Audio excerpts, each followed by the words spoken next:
Welcome to another amazing episode of Beyond Parody. Today, we get into the Epstein stuff. Yeah, we go for it. We talk about a very unfortunate event that happened on a kiss cam at a Coldplay concert, and we're joined by a special guest. I'm not going to say who it is, but his name might rhyme with Seth Dillon. Join us on Beyond Parody. Stay tuned. Lots coming up.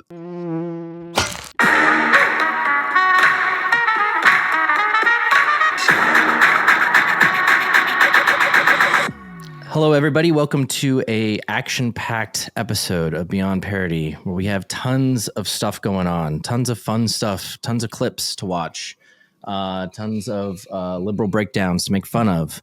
But obviously, the biggest story of the week, dominating the headlines, no matter how much they try to suppress it, is the Epstein files.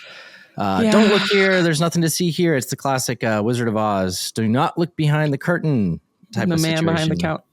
Yeah, the man behind the curtain, paying no attention to what's going on there. What the heck is going on with Trump? So, we are, Trump supporters on a personal level. As a publication, we don't endorse candidates. We don't get behind them. But obviously, anybody listening to this podcast, I think that follows this podcast, is conservative, right-leaning, super happy about what's going on with immigration, super happy with the fact that Trump won the election, super happy with the general direction that things are going, and inflation slowing, and more jobs going to people who are not illegal immigrants, and getting rid of criminals off the streets and actually enforcing laws and all this stuff that's happening in the country. That's so positive. And then there's this one thing that for some reason, Trump, to quote Tropic Thunder and our article headline this week, he's gone full retard. You should never go full retard. That's never go full retard. Sorry. He has, but also so has everyone now at this point on this issue. Look, what are the top 5 issues facing American voters as per actual data? The economy, the border, foreign policy, public education. I think Epstein might be number 15 on the actual list. And I get Robin, justice. But it was 15 until he promised he was going to release the files and then had this whole charade. Is it charade or charade? What is it? Charade is very very hoity-toity. So how do you say that? Charade. Yeah. Charade. Dog and Pony Show. Dog and Pony where Show. You had all the influencers come and they, got the binders and all this other stuff. Like, we're going to release the files, and now, there's nothing in the files. Don't worry about it. Don't think about it. That made it now maybe the number 1 issue in the country, I would say, of his own doing. And that's what I'm talking about when I'm talking about him handling the thing wrong. It is, he may be right. We have no idea. We're just the public. I have no idea. He could be right that there's nothing in it, or there's evidence of tampering from the Democrats, or there's any of these other things that people are talking about. But the way he's handling it makes all of us feel like there's something incriminating of him. That's what if a guilty person would react exactly the way that Donald Trump is reacting to this. Yeah. So somebody last night on X posted a tweet. His name is Lane Kendall. I don't know him. He has 13,000 followers, but it popped up on my feed. So Lane, I want to read your tweet, because if I were to put all of my thoughts in a tweet, this is exactly how I feel. So number 1, Epstein was human scum, and I hope he's burning in hell. We can all agree with that. Number 2, if there is ever a detailed list, it's almost certainly destroyed at this point, and I lean towards the idea of a single black book of honey trap trafficking contacts being just a conspiracy theory. I think that too. 3, Trump, Kash Patel, Dan Bongino, Pam Bondi are not at all engaged in some sort of massive cover-up of the alleged list. 4, Bondi overpromised what she had because she wanted the praise of the administration's terminally online supporters. She needs to hold a press conference now. 5, Trump is massively butchering the messaging here and it's doing him no favors to pretend like some of the concerns aren't legitimate. 6, however, his ire does make sense because for all the wins he's put up over the first 6 months of his administration, huge amounts of his supporters, mostly perpetual victims, were ready to try to throw him under the bus because he didn't deliver exactly what they demanded, which likely doesn't even exist. So I agree, Lane, with your tweet pretty much on every point. He is massively butchering the messaging. absolutely. But also, guys, like, take a breath.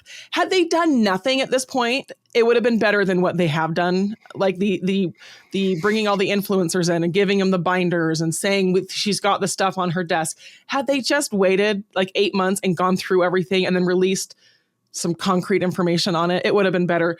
Also, I don't think we're going to find out much at this point. I don't think there's a smoking gun. I would think whatever was going to happen has been released, and this is it. But it's easy. Everybody has these theories about why Trump is acting the way that he is, and it doesn't violate any confidentiality laws or anything like that, top secret clearance type stuff. I don't know. For him to just say why he's saying that, like he did. He's just over it. He's just, why are we talking about this? Why? Move on. He went from not being over it to being over it, and then being mad about being over it, and then the tweet, well, whatever you call it, truth that he put out, where he basically said, if you're still concerned about this, then I'm basically calling you a past supporter, and you're no longer a true supporter of Donald Trump. And basically, and if you don't drop it, then I want nothing to do with you, and I don't consider you a part of our movement and all this other stuff. I mean, those are unnecessary. Like, it doesn't take a kindergartner would know that you don't try to alienate your base like that. I think that we're pretty average, level-headed Trump supporters in the sense of, like, I vote for Donald Trump and I'm happy with him, but it doesn't mean that I approve of every single thing he's ever done in his life. And it doesn't mean that I am going to approve of everything he does politically. In fact, there's a lot of things he does politically I don't agree with, and I'm happy to publicly state my displeasure at those things. So it really is, when the left talks about Trump like Hitler, obviously those are bad analogies in my opinion, because Trump is nothing like Hitler. But this tendency of his, which is you completely support me blindly, even if you see me doing really, really dumb or bad things, you kind of have to lie to yourself and just support me blindly. That is something that somebody like an authoritarian like Hitler would demand. It's like, even if you think this is the wrong decision, you need to support me anyway. And anyway, my brother Seth has just joined, so I'm going to add him here now. Welcome, Seth. Oh, hey guys. Hey, there he is. This. Got the Dillons. In the flesh. I am totally unprepared. I don't know what we're talking about. I don't know what I'm Epstein. getting into. I'm hearing Hitler comparisons already, so we're off to an exciting start, I guess. Yeah, we want to hear. Yeah, give us your take on Epstein. We've all got an opinion, and they're all the wrong one, I'm sure, for the comments on the YouTube channel. I don't know. I mean, I don't know how to even have an opinion. I can give you my opinion on how I think the administration's handled it, which I don't think is, optimal, to put it mildly. There's no way for any of us to know what actually happened with Epstein. Everyone's like, well, why is Maxwell in prison if, there's no list or whatever, if it was all a hoax? Well, obviously there was still criminal activity that happened. These girls were being trafficked.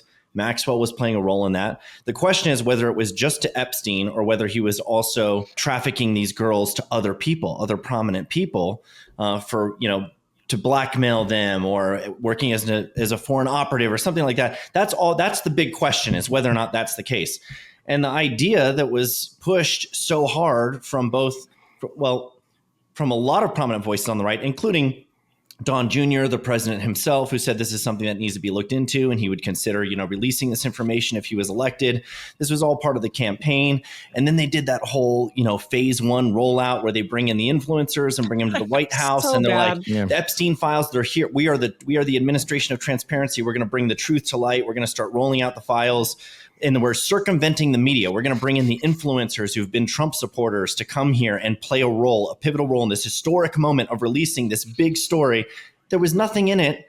And now we're being gaslit and told that anyone who ever believed that this was a story is crazy and stupid and foolish and isn't loyal to Trump and whatever. And I don't know. I don't know why they're doing. I don't know what caused the change of tune from their end, why they decided that they were going to change the way that they handle this. I don't know what motivated that. I don't know what they learned or what they decided or why they decided it. There's no way for us to know, but it is a radical change of direction from where they were when they were releasing this as phase one, and we were expecting a phase two, and everyone thought there was going to be something juicy in there, and there wasn't. So it's like, why play? If it's a hoax, if it's all a hoax, then you were part of the hoax. Well, that's Right. the thing You I were was part going of to it. say is one thing that gets overlooked in all this is the fact that, Donald Trump was president when Epstein died. Yeah. And, he had 6 months, no, I think more than 6 months, like eight to 10 months or something like that as president still. And during the whole, backlash over that, the Epstein didn't kill himself type of situation, he was exposed and knew the intelligence that was going on within the intelligence community during the first 8 months before anybody had an opportunity to tamper with this stuff, quote unquote, which is what he's saying. Right. So and if he went behind the scenes, once, he's got the actual access to the intel, if there's nothing there, then that should have been said from the beginning. Guys, Right. there was this big conspiracy theory. Everyone thought there was something there. I've looked, I've seen it myself. There's nothing there. And then we've continued to get conflicting, messaging on that, but from him, from Pam Bondi, from Cash, like everybody has got their own take on this, on what's really there, what's not there. And they've made statements that they've now contradicted. And it's the contradiction that everyone is kind of like confused about. That's what's so confusing. It's like, there was absolutely no reason to handle it that way, unless, of course, for political reasons, they wanted to drum this up and hype it up, to get a story out of it. But that's so foolish to do. It's like the person, we've all followed those people online who are like, big story breaking soon. I've got this massive story. It's the biggest thing. Nothing. It's going to change the entire world and the political landscape forever. And then they drop like a nothing burger, Right. It's like, why do you damage your own credibility, and you accomplish nothing but damaging your credibility when you do that? But can we talk about who's having even a more irrational response, as always, to this? And it's the left, which is people like Gavin Newsom coming out and saying, well, Trump must be implicated. They had the files for 4 years. And I have not heard a single sensible explanation for why if they had dirt, to protect the Clintons. No, they do not care about the Clintons. They were charging Trump with every ridiculous thing they could to throw him under the bus so he couldn't run for president. You're telling me they had hard evidence that Trump was implicated in some massive sex trafficking ring? It seems in like it's Florida? either everyone is implicated and so they're all scared to release it, or no one is, and there's nothing there. And everyone was politicizing the story. The left wanted to make it seem like Trump was there, and that he was doing illegal things. And the right wanted to make it seem like the prominent Democrats were there covering things up. And so, for political reasons, they may have both acted like there was something there, or the other alternative, I guess, is that a lot of people are implicated and nobody wants to release it because it would mean they would go down too. I will fall too if I release this. To cover something like that up, and this is what I always go to the heart of conspiracy theories, like the moon landing. How many people, and I've talked about this on the show, would have to know that the moon landing was fake and keep it quiet? Thousands and thousands of people. It's the same thing with this Epstein thing at this point. If there's a massive amount of people involved in this, loose lips sink ships all the time. And there's no way somebody wouldn't have gone to the press or the media or the police or something with hard evidence. So I'm starting to lean more and more towards the fact that Epstein probably was trafficking girls to people from overseas, and he was being very discreet about it, and they were paying a lot of money to keep. And he was probably protecting them, not blackmailing them. Right.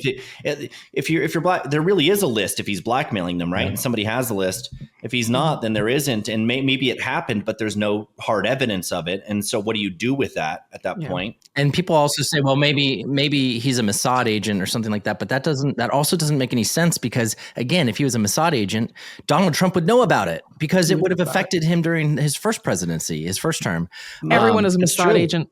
Yeah, that's an easy go-to as a conspiracy, right? And it's unfalsifiable. You can't prove that he wasn't. How are you going to prove that he wasn't? But if Trump just learned that and therefore he's changed his tune, it doesn't make any sense, because Trump, again, was president for 10 months or whatever after Epstein died.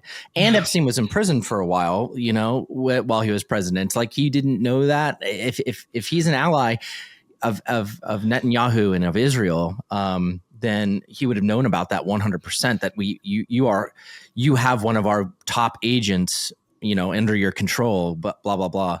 And there are definitely people who know the truth. And Sure. Maxwell is one of them. Yes. There was some report about how she was willing to talk to Congress about this now all of a sudden. Yeah. And the girls themselves, the girls who were trafficked, they know whether it was just Epstein and Maxwell or if there were other people involved. And I know that at least one of them accused Epstein and Maxwell of trafficking her to other people. Mm-hmm. Only one of them, though, that I know of. I think the other girls, it was all focused on Epstein's crimes. And the problem with Ghislaine Maxwell testifying is that she could lie. She's not a credible person. She could get up there and say, oh, Trump was there or Clinton was there. We have no way to prove that's not, she can say anything she wants because she could strike a plea deal. If I testify, I get less prison time. The victims themselves would be much more credible with their testimony on that. You think so, but a lot of these people who have TDS, they see them an opportunity to, do damage now. And they're like, well, I could utilize my position as a previous victim in order to do something good with it, which would be to sink Trump, which I'm not saying that's the case. I'm just saying you can't necessarily trust what anybody says at this point in time because it's so hyper politicized. And because we've gotten conflicting messaging from everyone. If anyone had been consistent, you could trust them. But if they're inconsistent, you can't. It's like, why the inconsistency? There's a reason. You don't change your tune for no reason. You change it for some reason. And the question is, what is the reason? And we'll never know. There's just no way to know. And people aren't going to let it go just because you tell them it's time to let this go. Right. And that's the stupid thing is the messaging that's come from the Trump administration now that basically if you don't let it go, you mean nothing to us. You're dead to us. His AI avatar froze. Not really. Replace him with the Grok girl. Yeah. There is one thing that we know for sure, I feel like, and that's that we've been lied to. We've been lied to one way or another, by multiple parties. And that's really frustrating. It's really frustrating. There's a lot of great that Trump has done so far in this, the early stages of this new presidency. And it's really frustrating to have something like this come up where, now he's just giving fuel to all his detractors on the right. The people on the right who are mad at him for his stance on Israel and all these other things now have something else, now have more ammunition to go at him. And it just creates more turmoil on the right. And the last thing we need is the right fighting amongst itself. Yeah. And if this were the Democrats, they would say, shut up. And everybody would shut up. They're really good. They'd all get with the program real quick. Yeah, Biden is healthy. And they would all say it, there's nothing to see here. There's nothing to see here. I almost envy a little bit of the left mentality of just doing whatever your leaders tell you to do. The right is so hell bent on always finding the truth and doing that. There's a lot of the a lot of the diehard MAGA core is with him on this, and they're like, we're willing to move on, even though 2 seconds ago we were saying we demand the Epstein files, release the Epstein files. Right. A lot of them are willing to do that, but a lot of them aren't. You know what? Credit to the ones who aren't, because you should never be. Our dedication should always be to principles, not people. And so, even if it means that you say something that's upset or you're criticizing someone that you've supported or that they've done a lot of good things, it doesn't mean you're turning on them. It just means that you want consistency and you want truth, and you're not willing to just go along with whatever. And it's revealing when we see the online, commenters who are willing to just simply change their personal tune just because the politician that they subscribe to changed their tune. You now know who you can trust is actually going to analyze things objectively and who's not going to. And we never want to be coupled with those people who are not going to, who simply. Yeah, but even that is selective. I'll give you an example. So when Trump was saying some things that were upsetting the pro-lifers in the lead up to the election, he got pushback from the pro-life movement. And those people were accused of, including myself, we were accused of betraying Trump and not being loyal enough to Trump. And I'm like, look, elected officials or representatives should represent us. And the way you get them to represent you is to pressure them to actually represent your views and your position. And if you have someone who's saying things that are counter to the pro-life messaging and you're concerned about that, you should be willing to voice that, even if it means you're going to get some of that criticism. And a lot of the people who are now, criticizing Trump or taking issue with Trump were some of those voices who were saying that if you did take issue with him, you were betraying him. You weren't loyal enough. And so people still pick and choose their spots when they're going to be like, oh, no, you have to be loyal. And, oh, no, it's OK. And I think the factor that they were factoring in was, well, that was leading up to an election. And when you're leading up to an election, you don't want to have that tension with your guy. You don't want to be undermining him ahead of an election. But now that he's elected, he can't lose and he's in office. So now it's okay to criticize him. That's really the only argument. But that's not a principle-based argument. That's like a pragmatic. It's a practical, political positioning and jockeying thing that's going on there. Being outside politics, we're outside politics. We don't have to play by those rules. Right. Yeah. It's the messaging has been off, and Trump steps on a lot of his own rakes. And this is how it was in the first go around with his first term. Wasn't it Ben Shapiro that had the good Trump, bad Trump segment on his show? Like highlight the good stuff, highlight the bad stuff. And that's exactly how I feel. I like that. I like that about Ben, that he was willing to say, okay, this is good. This is really good. This is really bad. And it's okay to say that. We should be willing to say that this is bad. He shouldn't have done this, or he shouldn't have said that. Ben's been pretty consistent being willing to call that stuff out. Yeah, but Ben has also been one of the voices that people have been frustrated with, that he kind of just changed his tune immediately. Like all of a sudden there's nothing to see here. Well, he underplayed it. Yeah. And downplayed it, which I get. I have Epstein fatigue at this point. Which is, again, why people think it's a Mossad agent. A Jewish person. A Jewish person doesn't want us to look at the files. Got the hat.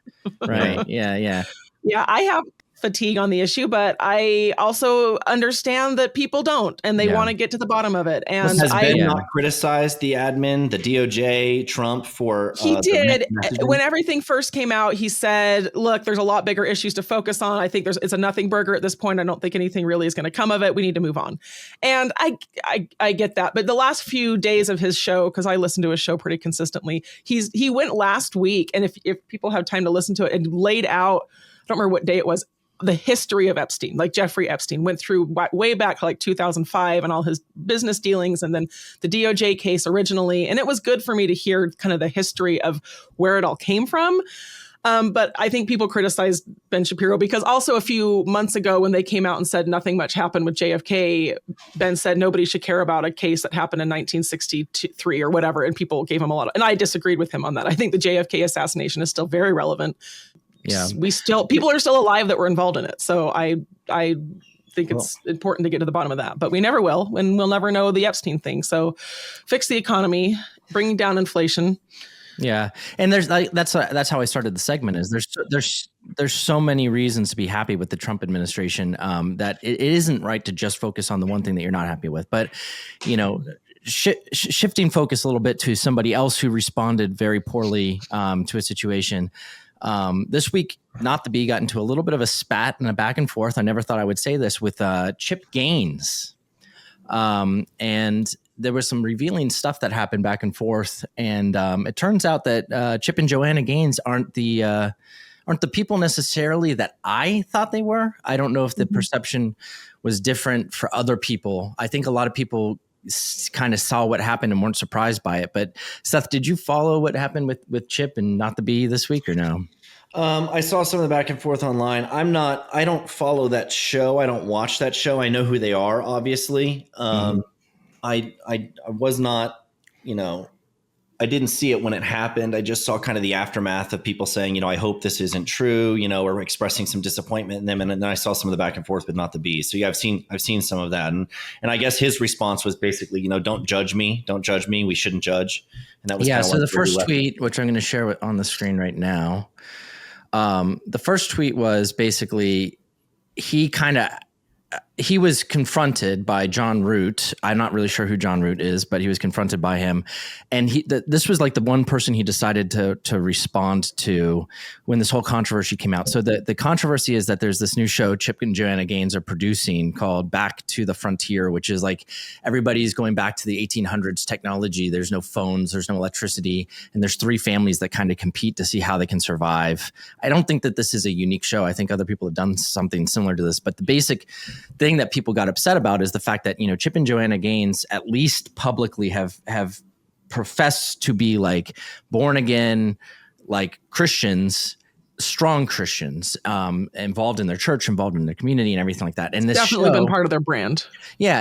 And the show features a gay couple, and not just a gay couple, an unmarried gay couple that have two surrogate children. So these people aren't even married, and they have two children that they purchased from a surrogate, basically. That's the whole argument out. Well, now Chip came out and basically said, everybody needs to watch this. This is a great show. It's great family-friendly entertainment, wholesome family-friendly entertainment. And so, people confronted him because basically, it's not good family friendly entertainment. I don't personally want to sit down with my kids and have to talk about why are there two men and all this other stuff, like why do they have kids and all this. It's like those are just conversations that right now my kids are young, they don't need to have. It implies an endorsement of the lifestyle, right, and of the surrogacy, which of course it raises all kinds of questions about how the family should be structured, what the rights of children are, should children, or do they have a right to both a mom and a dad, and all of the theological and ethical issues with all of that. If you are featuring someone like that in a show, and that's and you have a Christian worldview, Christians are really called to confront these things in the culture and not affirm them and endorse them, or glaze over them and overlook them. Right. And so I think that's really the expectation, is that they would, if anything, they would just decline to have feature a family like that, because that there's so much that needs to happen in terms of confronting. There needs to be confrontation with those types of things in the culture, not being complicit in it or promoting it in the culture. Right. And their show is so popular and they have such a big platform. They have a lot of responsibility there. Right. And so that seems to be really the main force driving the criticism. And John said, why are you promoting homosexuality as a Christian? Why compromise on the Bible's clear teachings on this? Why support homosexuals buying kids? Disappointed would be an understatement. I mean, those are good questions. They're fair questions. Chip said a quote from 1 Peter, but in your hearts revere Christ as Lord. Always be prepared to give an answer to everyone who asks you to give the reasons for the hope that you have, but do this with gentleness and respect. I really felt the hope and gentleness and respect here. That's like such an unchristian interpretation of a passage. It's like that passage doesn't say you have to be gentle with everything that you say in your life to other Christians. It doesn't say that. And Chip is basically saying, well, since you weren't gentle in the way I wanted you to be, I'm just dismissing all of your questions. What wasn't gentle about asking those questions? There was nothing not gentle also. That you're right. It's also it wasn't aggressive. He wasn't condemning him to hell. He wasn't, berating him. He was asking fair questions. So I said, Chip, no, it would be better to stay quiet. And then Chip responded to me and said, says the not the B account. So, I mean, it's a flippant response, obviously. Yeah. And I said, I'm kind of reading tweets here, but I said, you're right. Your actions word here are beyond parody, which is the name of this podcast. You'd think it was a Babylon Bee, but it's not. And I basically go on to say, well, while I have your ear, I think it's important to make a distinction about what people are upset about. We all sin, gay or straight, we all fall short. But what you're doing here goes beyond that.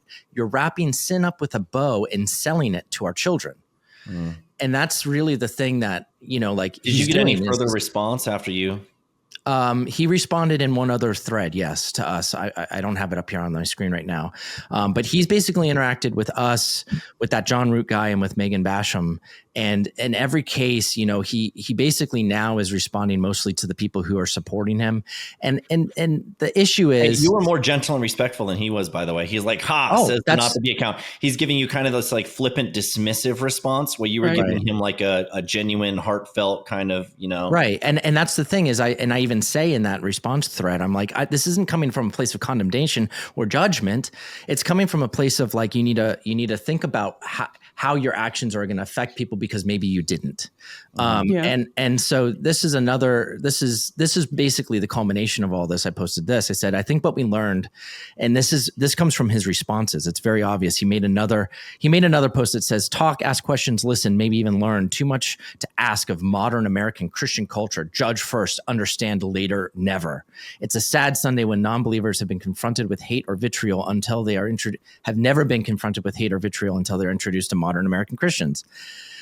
To which I basically said, to summarize my point, I think what we learned is that Chip and Joanna aren't the strong Christians struggling through woke worldly things we thought they were. They're woke worldly people struggling through Christiany things. That's good. Very good. And and I think that is the takeaway that I have of it. They're kind of not who we thought they were. His responses are just been so flippant and dismissive, which is not the way to handle it.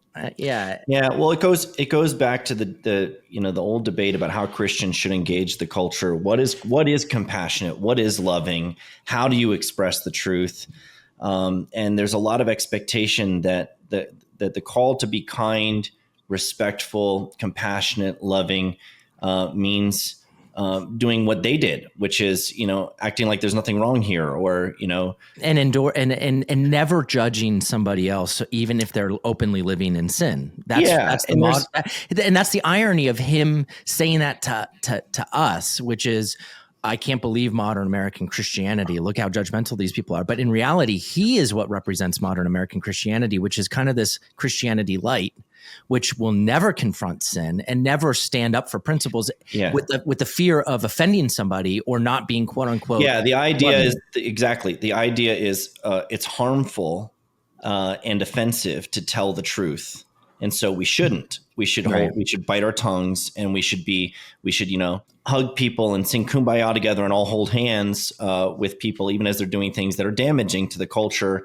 And refuse to confront it because we don't want to step on anyone's toes or hurt any feelings. And it's not, and this is what you just have to keep hitting this point home because it's so important. The truth is not hate speech. The truth is not harmful. Yeah. You don't love people. You don't really love anyone unless you're willing to tell them the truth and confront, bad ideas and bad behavior with criticism. And I've also seen some people saying, that the right is forming its own kind of cancel mob and is trying to cancel the Chip and Joanna Gaines brand in their show or whatever. And it's like, look, criticism isn't censorship. Criticism isn't cancellation. No one's calling for them to be canceled. They're just trying to speak some truth to them.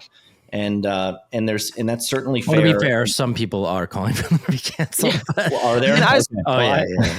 I wouldn't be surprised. I wouldn't be surprised because the right does that too, and Christians do that too. And it's. I was going to say, I've watched. I mean, as the resident female, I have consumed a lot. I think if you're a woman and you've existed in the last 10 years or 20 years, you just absorb some of the Magnolia brand a little bit. I've never been to the silos, but many women have. Do you have shiplap in your house? I do not have any shiplap in my house, but a lot of women make the pilgrimage. It has kind of become like a modern day.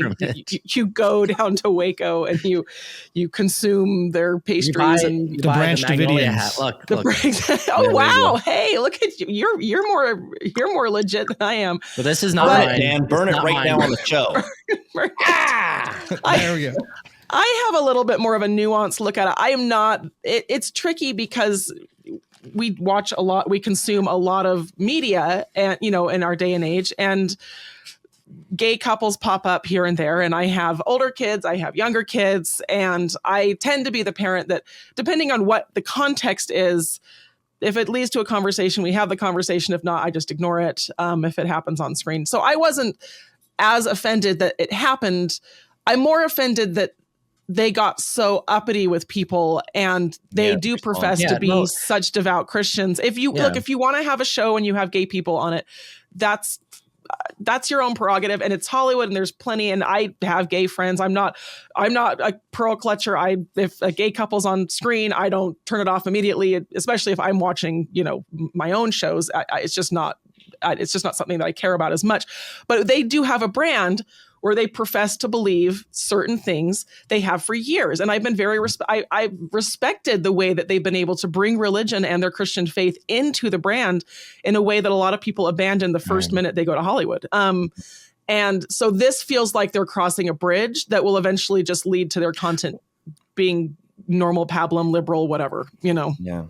And there's a parallel to the Trump thing, which is really the transition that I made, which is kind of like people handling a situation wrong and handling the situation wrong and kind of just saying, well, screw you to their base. Like Chip has basically gone on a Twitter rant where he's basically said, well, you guys are all judgmental bigots and I don't like you and I don't want you really following me anymore if that's the way that it is. That's basically been his attitude, which is just so destructive rather than being like, hey, I'm going to think about this. I'm going to pray about it. I'm going to learn from it. And then even if he then didn't say anything else from that point forward, it would be doing so much less damage to his brand, which apparently is what he really cares about, is his brand. And apply the same standard to him. He's saying that you're a bigot or that you're hateful or that you express vitriol and that you're damaging Christianity. He's criticizing you. Is he not also doing the same thing that he's accusing you of? Is he not being doing worse? I mean, but that's always the case. It's projection. Yeah, it's always projection. I mean, he's being more judgmental than me, more dismissive, more. What did he say? Gentleness. He was not being gentle at all in his responses to us. He's being aggressive. That's a big blind spot there too. Very unfortunate. If he's going after white Christian, big blind spot. Whatever. That's their entire base, and so that he would watch it. Like you need to watch your fan base and be a little more constructive in the way you address it. Yeah. I just think he was flippant and probably didn't think about it, and we'll see what comes of it. But it's impossible to get around that. Whenever you tell somebody they're being judgmental, you're judging them. Right. And saying that they're your judgment of them as judgmental is a judgment. Yes. There's no way around it. And so there's no way to avoid judging each other's behavior altogether. And of course, it's like, and the Bible doesn't tell us to avoid. Not what the scripture says. It's not what the scripture says. Steel sharpens steel, and we should definitely be willing to confront, brothers and sisters in Christ when they are obviously doing something, and it may not be obvious to them. That's the thing is as long as you come to them in a way, I think I did come to them in a kind of from a point of humility. I wasn't trying to call them out publicly and gotcha. I was saying, hey, you might want to think about it as a father. You're saying this is a family friendly thing. You're endorsing it. And then I'm going to sit down with my 6-year-old daughter and watch this thing. And there's 2 dads and they've got sons for some reason. And she's going to start asking me questions. That's not what I want. I want to just sit down and watch television and not talk about what's going on in the world today. And so that's kind of where I took an issue with it. And anyway, all of that said, we need Christians in the culture who are not playing this game where we're trying not to offend and we're trying to, go with the current, go with the flow. We need counterculture. We need Christians who are willing to stand up to this stuff. Right. And when they have big platforms, they have a lot of responsibility to do that. We need Christians with a backbone who are bold and courageous and willing to take this stuff on. And anyone who's willing to do that, I'm telling you, the audience is there. You're going to get a lot of support if you're willing to do that. The time is right for that. People are hungry for truth. Which, mind you, it's evidenced by the fact that if you go and you look at those tweets, so you can see them when I put them up on screen if you're watching the show. He was what we call ratioed a ton. Yeah. None of what he was saying was popular. Everybody was really agreeing with me and with the other people who were kind of very respectfully disagreeing with him. His tweet in response to me has like 200 likes with 2 million views, which is insane. Whereas my response to him, all 3 of the responses back have thousands of likes. And it's like, it kind of shows that there's probably more of an audience for the people who feel like you're being, truthful with them. Moving on from that, those are very similar stories in the way that people have handled these things. But, we have a clip of the week now, which let's lighten this up a little bit because Trump has a bad story this week, but he also has so many good clips. And this is one of my very favorite Trump clips of all time. Let's watch this. It's Donald Trump talking about AOC's IQ, which is that's just gold right there. You don't even have to say heads up. Else, I'm going to have to hop just after this because I have a call coming up at 1 that I need to jump for. Ooh, busy. Okay. He's busy. He's too busy for us. Yeah. All right. Well, let's listen to Trump. This is good. Before you go, let's listen to Trump talking about his IQ versus AOC's. AOC, look, I think she's very nice, but she's very low IQ. And we really don't need low IQ. Between her and Crockett, we're going to give them both an IQ test to see who comes out best. Now, I took my test. I took a real test at Walker Ridge Medical Center, and I aced it. I got every one of all those questions right. Now it's time for them to take a test. Anyway, have a good time. Anyway, have a great day. Have a great day. Have a good time. I love that guy. I love him. He's not handling the situation with Epstein right, but man, when you get clips like that is gold. You didn't have stuff like that with Biden. You just had Yeah. Hey, Seth, before you go, we usually wait till the end of the show to ask some fun questions. Since you're leaving, I'm going to ask you one now. You ready? Sure. As ready as I can be. You're stuck in an elevator with AOC and Joy Behar. What's the first thing that you would say?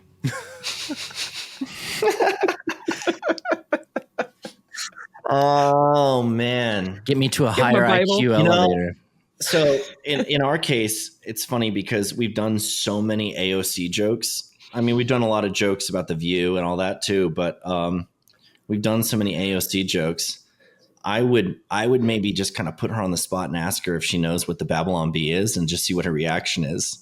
I'd love to have a conversation with AOC because I know she's seen our headlines so many times. Most of them jokes about how dumb she is, or, you know, she goes on Price is Right and guesses everything is free, you know, stuff like that. It's a good one. I'd ask her what her favorite Babylon Bee headline about her was.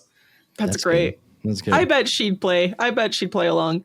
She might actually play dumb and be like, what's the Babylon Bee? Yeah. Play dumb? Put on an act. It's all an act. Yeah. I got to go, guys. This was fun. All Thanks right. for having me on. Good to see you. Bye. All right. Oh, man. That's funny stuff. We're all tall. Oh, no. We're big again. There we go. Right, there we go. I love that clip from Donald Trump, though. I mean, like, it's great. You can't get a politician who has better sound bites than Trump. And that's the thing is, like, for the shortcomings that he has, there's so many strong points. Let's show another clip real quick because this is going viral right now and it's crazy. This was at a Coldplay concert and it's not political in any way, shape, or form. We're going to kind of jump around to some things that aren't political for a minute. Oh, you guys, this is so terrible. So the CEO I was just looking at this. of Astronomer, I don't even know what that is, but it's some tech firm in Boston. Apparently it's a big tech firm in Boston and this guy's a billionaire. And his head of HR were at a Coldplay concert together. He kind of looks like Gavin Newsom a little bit, actually. And they were looking very cozy together. And Chris Martin, the lead singer of Coldplay, they get put up on the Jumbotron. And this is what happens. I'm going to play the video and we'll kind of explain it for those who are not watching after we play the video. So let me present it on screen and let's watch the video. It's very short. Oh, look at these two. All right, come on. You're okay? Uh-oh, what? Uh-oh. Either they're having an affair or they're just very shy. Oh my gosh. Okay. So he's got his arms around this woman, the HR director for his company, who is not his wife, by the way. That is not his wife. And Chris Martin, they go up on the Jumbotron and Chris Martin, and they literally, he dives down behind the railing and the woman turns her back to the screen. But obviously we all saw who they were. We all saw. And what song was playing when they got busted? Right before. I think he was just doing Jumbotron. Sparks. Was it Sparks? Yeah. I don't know. Shiver. I don't know. It was an acoustic song that sounded like it was an older acoustic song. So here's the question. What if they hadn't done anything? That clip would not have gone viral. Maybe no one would have. Right. They could have just like quietly like let their arms hang down and just not. Or even and then wave. Nobody. Just wave. Or like, hey. Well, but the fact that somebody may have ducked down, maybe. Yeah, somebody from his company probably would have recognized them. It probably would have come out, but it would not have become this viral sensation. No, I would have jumped over the balcony. I don't handle awkward social situations. Not that I would ever do anything like that, but I would have gone Looney Tunes straight over the front of the balcony, just like, but oh man. Yeah, it was an overreaction. They could have just played it cool. Not that I'm advising. I'm glad they got caught. Moral scumbags. I'm glad that she didn't say, it was my brother. It was my brother. So that's how it is in their family. That's Ilhan Omar you're talking about. All right, now I'm going to play another clip that I love. All right. So Shane Gillis hosted the ESPYs last night. What are the ESPYs? What are the? I was it's like an the award Emmys, show? but yeah, it's an award show for sports. Okay. So he's taking up the Ricky Gervais mantle of inappropriate and willing to attack his audience host Shane Gillis. Everybody doesn't know who Shane Gillis is. He's not young, but he's a newer comedian to some people. Watch it. I think he's my age, so he's very young. And he is he's done Saturday Night Live a couple times, and he had a great sketch on Saturday Night Live called Couple of Beers, where it's like this medication is called Couple of Beers. And I love Shane Gillis. I went and saw him live when he came to Salt Lake. He's phenomenal, but he's not for everyone. And he does not do well under immense pressure. He just does not, which is what his clips kind of proved, I think. But this clip from the ESPYs is hilarious because he's got, all of these sports people there and from all the different sports, men's sports, women's sports, and just watch what he does here to set them up. It is awesome. Add to stage. All right, you guys ready? Here it goes. Ready. Four-time WNBA All-Star Brittany Hicks is here. Give it up for Brittany, everybody. I'm joking around. That's my friend's wife. I knew none of you knew WNBA players. That's crazy. Clap for that. That's such a great joke. That's amazing. He points out some random black lady in the audience and says she's in WNBA, and everybody cheers. Everybody and claps cheers for her. because nobody knows. Nobody has any idea. And That's then, people were genius. criticizing him. They said he flopped, but that's just kind of his shtick. If you know Shane, I've been watching him forever. I've watched him on Kill Tony. Who are you listening to? Everybody's saying he did a great job. And naysayers online said, but he when he was on SNL last year, he's been on SNL. So if people don't know, he got hired to be an SNL cast member in like 2018, 2019. And the next day, it's the only time it's ever happened. They rescinded the offer the next day because they found some stupid comment he'd made that they thought was racist or something. Right. And people were calling for his head. But he's now the highest paid comedian in the world. Like his career he's the guy off. right now. And he's the guy. I don't know that I honestly don't 100%. I'm not a big enough fan to know what his actual politics are, but he is definitely willing to say things that poke both sides, which I appreciate. He's closeted I want to say maybe closet. Sure. He is an incredibly, you would not believe this. He has a podcast. He is a historian. He knows, he went down a while ago, listen to this podcast, every single president, and knows facts about every single president of the United States and who their wives were and who their policies were and what their failures were and their successes were. I listened to the show with him on it, and it's like a 2-hour show where he just goes okay, McKinley, all of them, and he can tell facts. He's super smart, but he plays facts. He sounds like a Republican.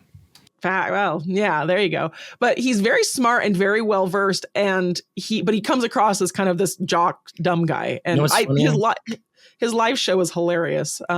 I have a story about me that spawns off that. Okay. When I was little, back when I was little, they had these still, but they had roller skating rinks. And it's kind of like, I don't know if you guys ever watched the movie Semi-Pro, but they had this competition in Semi-Pro where they basically made you shoot a full court shot. And if you made it, you would get this check for $25,000, I think, or something like that. And they never expected anybody to make it. But then this homeless guy comes in and he actually makes the shot. And so it's kind of a gag throughout the whole movie where he's trying to collect his check, and they're like, they didn't actually have the money. Like they didn't expect anybody to do it. So it was a situation similar to this. So there was like this grand prize for the trivia questions at the roller skating rink that we were at, where they would ask a question that nobody was going to get right. And if you got it right, I don't remember what it was, free skating for a year or something like that, right? Like something that had actual cash value that they weren't expecting anybody to actually get. And they asked this question. And the question was, this is before phones, when you couldn't just look it up on your phone. Right. Now everybody I would just cheat. I was probably, we lived in Maryland. So at the oldest I was 7 at the oldest I was. So I was younger than 7. And they asked, what year was John Adams born? And I just immediately, I knew every fact about the presidents. I knew everything. I knew the same type of thing. Yeah. It's one of those things. It's kind of a weird thing where if you get obsessed with it as a kid, you just get obsessed with it. And you know, the terms, you know, the dates, you know, what, you know, like what they're famous for, you know, what you can recognize their portrait, all that other stuff. Like you get it. And I was less than 7 years old and I answered it correctly. And the look on their faces, nobody ever got any of these questions right. Because like you said, there were no cell phones. Nobody knows. Nobody looked it up. What year would you guess John Adams was born? 1726. I would say 1738. Lower. 1725. Higher. 1727. Higher. 1728. 1728. Higher. 1729. No, terrible. It's lower than what you said. We were watching Price is Right last night, and Our family and Mr. B's family was watching Price is Right from Oh, that's 1983 fun. last night. It was awesome. Oh, and that's the year I was there's this born. actual game where you guess the price, and he says really fast, higher or lower, and you have to settle on it. And it's like how, like how much time you have left when you actually get the price. And you guys were terrible. It was 1735, October 30th, 1735. I kept saying higher, and you guys kept going one higher. Well, you said really close to 1920. Well, 1740 was too high, and then 1725 was too low. So somewhere I knew it was somewhere in there. That girl on The Price is Right was so good. She was from University of Northern Colorado, and she impressed Yvonne, me. if you're out there, Yvonne, Yeah. you're probably what? She was 20 in that clip. Yeah. So she's 60 now. Oof. Yeah. Time I goes hope this quick. I hope this podcast gets to her. I hope it does, Yvonne. You did great. Drop us a link, a line You did if you're out there. All right, so now let's watch our blue hair breakdown of the week. This one is fun, short, but man, this lady's got her crazy blue hair breakdown eyes. I love this. Got the eyes. She's got the eyes. There's And no she's talking doubt truth, about it. man. She's got hard facts for you. Mm-hmm. We didn't consider this, you guys. We just didn't consider it. I like her already. It's a smile. Oh, MAGA, don't you understand? If we have another civil war, all the blue states will control all the fresh water. You guys don't think they're true, do you? Oh my gosh! If She's we have gotta another, be a plant. that can't be serious. It can't be serious. We I live control in all the Utah. fresh We water. have so much fresh. I mean, we live in a desert, but we have a lot of mountain runoff. We have lakes. I don't know quite what she's talking about. Is she Would talking you about say that Great the Lakes? Mississippi River runs north to south, pretty much through mostly red states, right? Right. I'd like to talk to her about what she was thinking with this one, because what blue? First what of blue all, it's states have- factually incorrect, and second of all, it's like the most ludicrous thing to talk about. Like, who controls the fresh water? You control all the fresh water, but guess what? We control all of the guns. The guns. We'll just take your water with our guns. Yeah. You guys don't know how to fly any of the fighter jets. They don't know how to operate any of the military equipment, but they have the fresh Tim water. Walz can load a shotgun Have though. the fresh. Oh, sure he can. Oh, Can yeah. you imagine just all 30 million people in Texas just dying of thirst? They just don't know what to do. We haven't figured that one. Darn it, you guys. Darn it. She got us. Crap. Yeah. Okay. I vote blue Desalination now. also does not exist in this alternate universe. It's just Okay, not- Robin, it's your turn to give us a blue-haired breakdown, and I want some arm waving and some eyes. Ready? My eyes only do Muppet, or my hands only do Muppets. I don't know how to do the. I don't know how to do. What am I ranting about? You're going to be ranting about television. I'm looking at it right now. The mounts for television, somehow they are racist or sexist or. Well, they are. The mounts for televisions are super racist because you have to be tall to put them up. And most brown people. Oh, this is getting No, bad. that's the inverse. That's the inverse. No. If you're from. Which brown are you talking about? That's the Which question. brown were you talking about? I mean, most of those mounts are black, right? This is true. And it They're reinforces capitulating that- and they're trying to. Yeah. Oh no, it's your thing. Go Oh, it's for my it. thing. Yeah, it reinforces racial stereotypes that we need to mount our entertainment on the wall. We need to be able to carry the TV around loose in our hands and show it to whoever comes to the. I don't know what I'm talking about. I think also, the ones that are really bad that are the ones that are rigid, because it means there's rules and there's restrictions and that is harmful to minorities because they're not used to or wanting to follow strict and rigid rules. They don't want to. That's the racist way to look at Well, it. and it's your right to let your TV fall on you if you want. And meanwhile, Why- by saying that, it's like the most racist thing in the world, by the way. A white man created the TV mount. Restricting our televisions just to the walls. Okay, so I have one other question, and I'm going to pose a question this week to both Robin and Mr. B. Oh, And okay. it derives from this tweet that I posted last night from Not the Bee, and I'm going to share it up on screen. So there's this meme going around, and it's actually led to some really cool sharing of stories on Twitter, X, whatever you call it. But basically the meme is this little drawing of this guy. I don't know why. And it says, share a piece of lore about yourself. That's it. So everybody's quote tweeting this thing. And sharing something interesting. So there was one guy that I saw, and it was about how he started this app back in 2019 called Wordle, but it wasn't the Wordle, and he ended up having no downloads, but then somebody else created Wordle and then it became super popular. But then he tried to create an app on the App Store and it didn't work. And so this guy was able to create the only app on the App Store called Wordle. And so it wasn't actually officially made by the person who made Wordle. And he made tens of millions of dollars on this app because he just so happened to have the same thing. So that was his lore, right? That was the thing that he did. And it's kind of cool. It's okay, everybody has this hidden thing about them. So my lore that I shared was me and the Babylon Bee decided not to delete a tweet. And now Twitter is called X. There you go. And that's pretty good lore. I mean, when you derive what happened from us not deleting the tweet, Elon decided he was going to buy the platform. He bought it. It's now called X. Donald Trump is president. We're going to have a UFC fight on the White House lawn. All of this is a derivative in some way of not deleting a tweet, which is, I'd say, that's pretty good lore, guys. I don't know if you guys can top that. So my question back to Mr. B and to Robin is, not to put you guys too much on the spot, but what is your lore? What is it? Share a piece of lore about yourself. That's good. B, do you want to go first or do you want me to? Ladies first. Do you want me to take it away? Ladies first. Okay. So I guess on the same theme as yours, Dan, as you were talking, back in 2015, a friend of mine approached me about starting a conservative satire site. Ooh. And we put together a business plan and I can't even remember. I'd have to look it up what our name was. You guys are better organized than us if you had a business plan. Well, we were talking about, we were building a website. We were going to do an Onion because I'd said for years, someone needs to do a conservative kind of version of the Onion. And we were working towards this. And then, we didn't follow through with it. I have this whole document. We just, how projects start.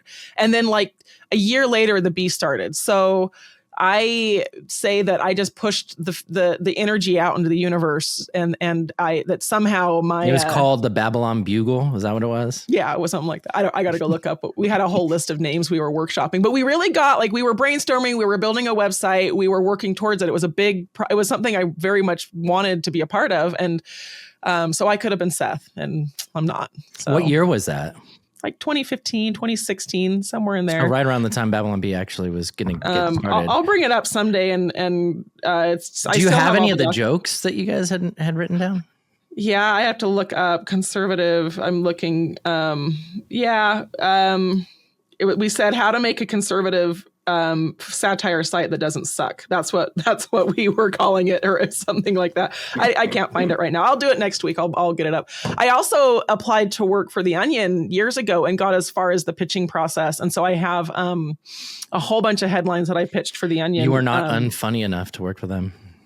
Nowadays it'd be hard. Too funny. Rejected. Nowadays it would be hard to work for them. But back 20 years ago, I've been trying to have a stupid career in making jokes for a long, long time. Oh, here it is. Making a humor site that doesn't suck. This was our business plan. teddyrose.com, polkadotpretty.com. These are terrible. These are awful. Pretty? Ponzipyramid.com or reversed I can't read this. I can't read any of our ideas. Humordeathmatch.com. These were but we were doing it. We were working on it. So did you spell humor O-U-R or O-R? No, just O-R. We're patriots. Premise: 2 to 4 distinct humor sites, all run independently but fed into one aggregator site, like we do now, like a Not the Bee and a Bee. So we were working on it. Top 7 ways to explain herpes to your longtime significant other. So this isn't exactly maybe as conservative content as we have on the Bee. Some of it's a little more PG-13, but we were working on it. I think that's really funny, actually. That's great lore about you. There you go. But I didn't do it. It fizzled out like so many of my big ideas, and then I was so happy to hear that the Bee was a thing because it was my dream. Somebody else did it for you. Someone else did it for me. Now I work for you. All right, Mr. B, what's some lore about you that people don't know? Well, in the 90s, I had a decision to make. It was, am I going to open a recording studio, record bands, that sort of thing. I made the decision to do it, which led me to being a judge in a battle of the bands. And this band won. They won recording time down in my studio. Lo and behold, It was Creed. it was Creed. Was it? No, it was Daniel Dillon's band. Oh. And so we spent a couple weeks together kind of producing this album, his music. And that was what, 2002 probably. One. It was Wow. 2001. And that How was old were you guys? Well, that's part of the lore. I think at that time I was 16. Dan was in 16 college. and I was 28, something like that. Yeah, it was a little inappropriate. It was an inappropriate age gap, I would say. He was underage, but we had permission, so it was okay. Don't put it like that. Just From his mother to be friends. What are you talking We were about? just friends. I just hanging Don't out make it weirder than it hanging has to out be. with underage kids. The recording studio. But truth be told, we became best friends from, I think, that 2-week period of time. And here we are on this podcast together, and him and his family are staying at my house. So As long as he never asked you if you spent any time in gymnasiums, Billy, then you're fine.